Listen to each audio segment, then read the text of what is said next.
Welcome back नाजरीन। ईद उल अज़हा का पहला दिन है और अब तो हम चटपटे पकवान से जो है लुत्फानंदोज़ हो रहे हैं, क्योंकि शेफ़ सबीन फातिमा ने बड़े खूबसूरत अंदाज में मलका के मसालों में तैयार किया है। सीख जो कि अफ़गानी बोटी की सीख थी वो भी हमने इंजॉय की है।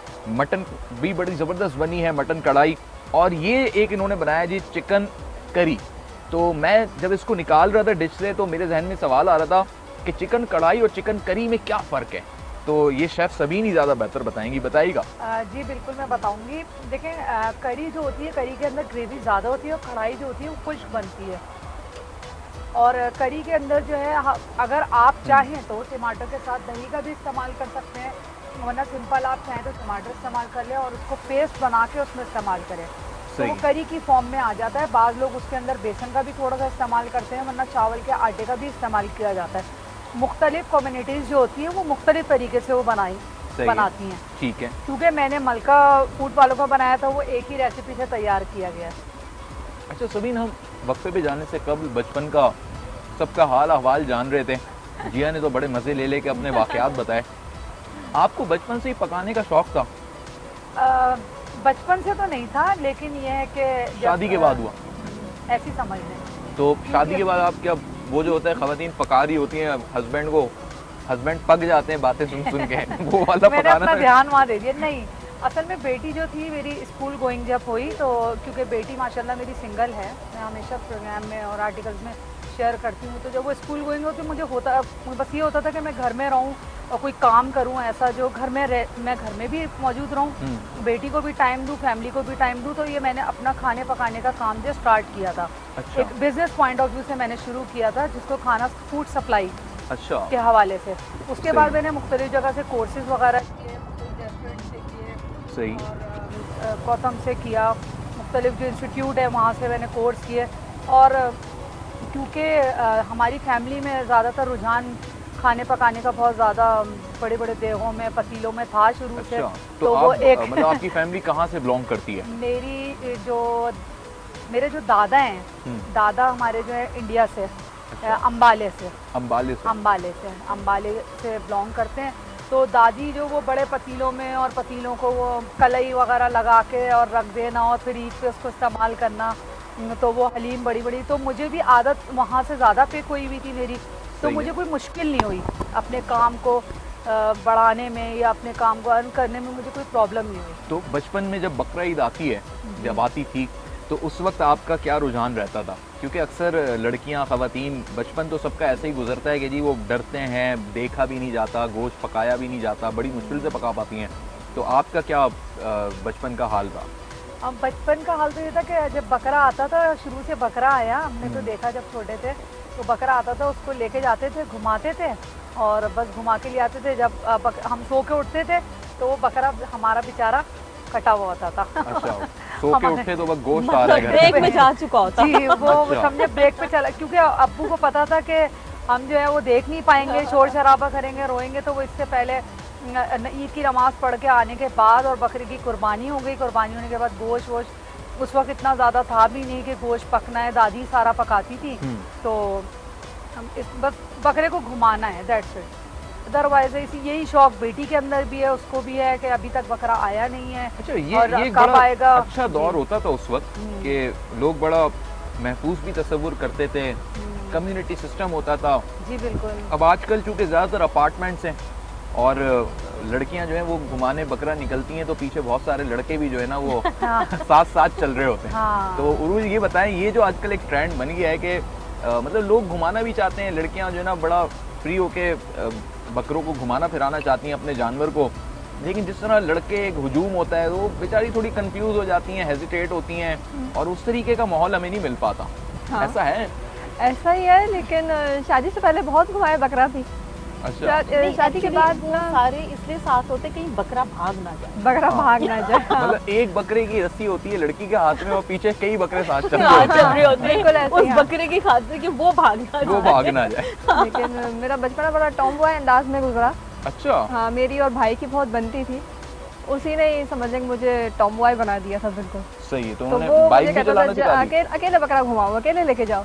तो मैं तो निकल जाती थी, बकरा ले घुमा फिर आके उसे टहला के लेके आ जाती थी। हाँ, तो मेरे अच्छा उरूज, आपके बारे में सॉरी मैंने इंटरप्ट किया आपकी नहीं, बात कोई को। बात नहीं। एक मेरे जहन में बात आई क्योंकि मैं देखता हूँ आपको ना, आपके ड्रामों को, और पहले आप ड्रामों से ही आपने स्टार्ट किया, बिल्कुल फिर आप आ गई थी एंकरिंग साइड पे, बिल्कुल। और फिर अब वापस ड्रामों की साइड पे आ गए। तो ये क्या हुआ एकदम?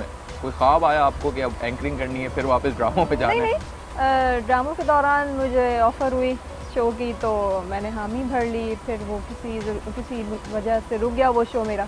अच्छा। लेकिन होस्टिंग अभी भी कर रही हूँ। कर रही हैं? हाँ बिल्कुल कर रही हूँ। अगर और इसके अलावा ड्रामे भी कर रही हूँ।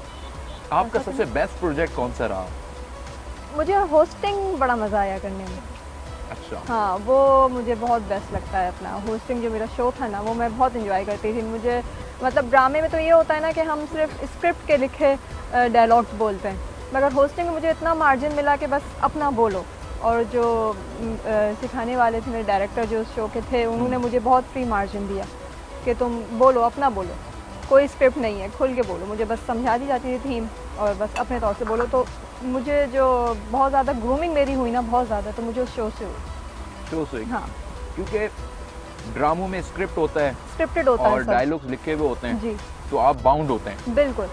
अच्छा, और उसमें फिर याद करना भी एक बड़ा मसला होता है। हाँ और यहाँ पे आपको ये हुआ कि फिल बदी बोलना है, तो आप एक ओपन ग्राउंड मिल गया। ओपन ग्राउंड मिल गया। तो आगे आपका क्या स्कोप है? आप किधर बनाना चाह रही हैं अपना फ्यूचर?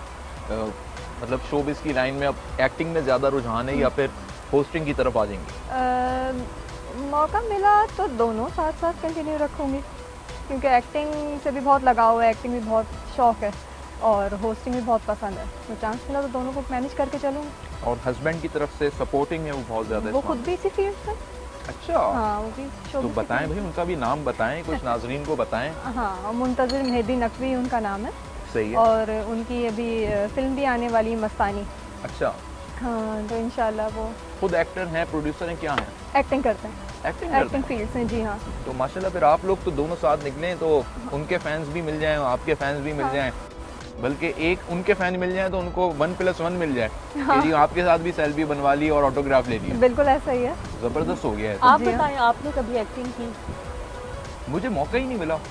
तो अगर मिले तो इसका मतलब है कि हाँ लगता ये भी है कुछ ना आपके कुछ जवाब से लग दिखाएंगे रहा है फिर कि अपने इंटरेस्ट तो है कहीं ना कहीं। हाँ, लेकिन आपको पता है जब हम न्यूज़ की फील्ड में, करंट अफेयर प्रोग्राम्स की फील्ड में होते हैं, जितने भी करंट अफेयर एंकर्स हैं, तो मैं मतलब ये मजाक नहीं कर रहा, वो भी एक तरीके की एक्टिंग कर रहे होते हैं।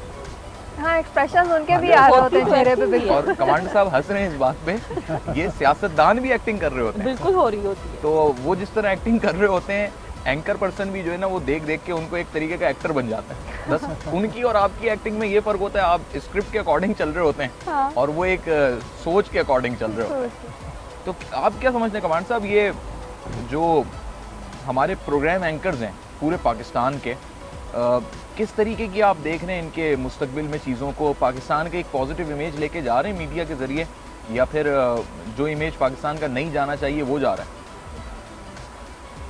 देखें इस वक्त तो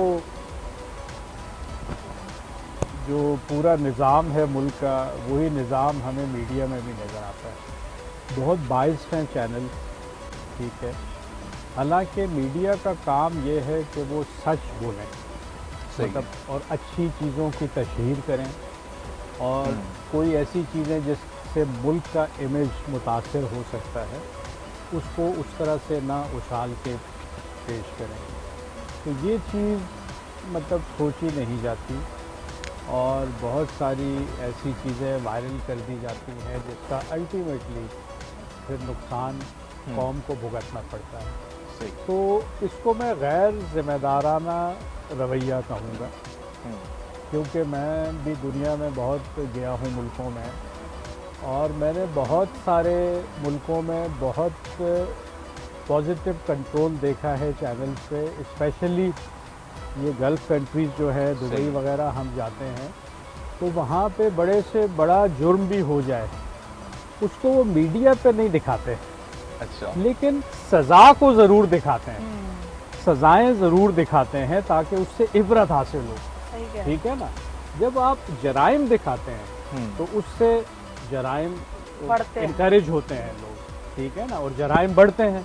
लेकिन तो जब आप सज़ाएं दिखाते हैं, जब आप सज़ाएं दिखाते हैं तो खौफ और जुर्म कम होते हैं। हाँ, तो यहाँ जिम्मेदारी की देखिए बात कमर है। साहब उसमें एक ठीक है? पहलू ये भी है ना कि वहाँ सजाएं इम्प्लीमेंट तो होती है ना, जी जी यहाँ बिल्कुल। सजाओं पे इम्प्लीमेंटेशन नहीं होता, नहीं होता, वरना यहाँ भी दिखाई जाए। और दूसरी अहम चीज़ ये है कि आपने एक बड़ी अच्छी और खूबसूरत बात कही कि सच दिखाना चाहिए। तो जिधर हम जिस प्लेटफॉर्म पे नाम भी सच है, सच है, वो सच है, लेकिन हाँ, लेकिन अब अगर एक सहाफ़ी सच दिखा रहा है कि जी पानी खड़ा हुआ है और आटा बहरान है, पेट्रोल का बहरान, जिस प्लेटफॉर्म पे नाम भी